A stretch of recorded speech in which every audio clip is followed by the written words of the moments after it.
আসসালামু আলাইকুম। ভিডিওতে যে জাহাজটি দেখতে পাচ্ছেন এটা একটি যুদ্ধ জাহাজ। জাহাজটি তুরস্কের অত্যাধুনিক একটি যুদ্ধ জাহাজ। গত 6ই মে বাংলাদেশের চট্টগ্রাম বন্দরে জাহাজটি আসছিল একটি বিশেষ সফরে। সফর শেষ করে আজকে 9ই মে সকাল 10টায় জাহাজটি চট্টগ্রাম বন্দর ত্যাগ করছে। জাহাজটি দেখতে খুবই অত্যাধুনিক মনে হচ্ছে, কারণ আমাদের বাংলাদেশের যে বড় বড় যুদ্ধ জাহাজগুলো আছে এগুলো আমি দেখেছি, এবং এই জাহাজটিকেও দেখতে পাচ্ছি। জাহাজটি দেখে খুবই অত্যাধুনিক মনে হচ্ছে। এই জাহাজটিকে স্কট করে নিয়ে যাচ্ছে বাংলাদেশের আরেকটি যুদ্ধ জাহাজ। সামনে আছে এবং পিছনে একটি জাহাজ আছে।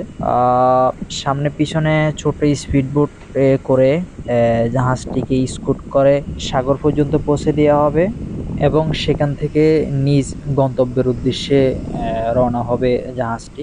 এখন যেখান থেকে ভিডিওটি করা হচ্ছে এটা হচ্ছে চট্টগ্রাম বন্দরের কর্ণফুলী নদীর একেবারে মুখের অংশ। পজিশনটার নাম হচ্ছে 14 নাম্বার ঘাটের ঠিক পরেই। এই অল্প একটু সামনে গেলেই কর্ণফুলীর মোহনা বঙ্গোপসাগরে পতিত হবে। এই ছোট্ট স্পিডবোট এটি জাহাজের পিছনে, এবং এরকম আরেকটি স্পিডবোট এই যুদ্ধ জাহাজটির সামনে আছে, এবং তার সামনে আরেকটি যুদ্ধ জাহাজ আছে, সেটা বাংলাদেশের।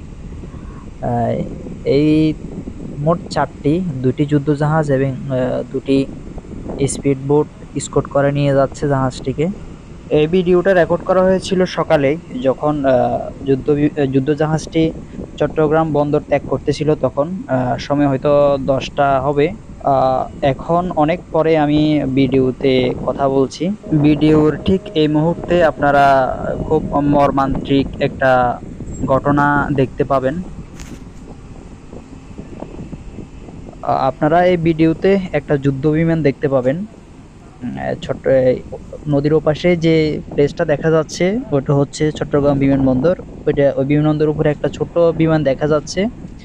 এই বিমানটাই হচ্ছে সেই বিমান যেটা আজকে সকালে ভূপাতিত হয়েছিল। আপনারা খেয়াল করলে দেখবেন বিমানের পিছনের অংশে আগুন দেখা যাচ্ছে, ঠিক তখনই আগুনটা লাগছে। আমার ক্যামেরার সচল অবস্থায়, আমি রেকর্ড করা অবস্থায় আমি দেখেন বিমানের পিছনে আগুন লাগছে। এই বিমানটাই সকালে ভূপাতিত হয়েছিল, এবং এতে থাকা 2জন পাইলটের মধ্যে একজন পাইলটের শহীদ হয়েছেন।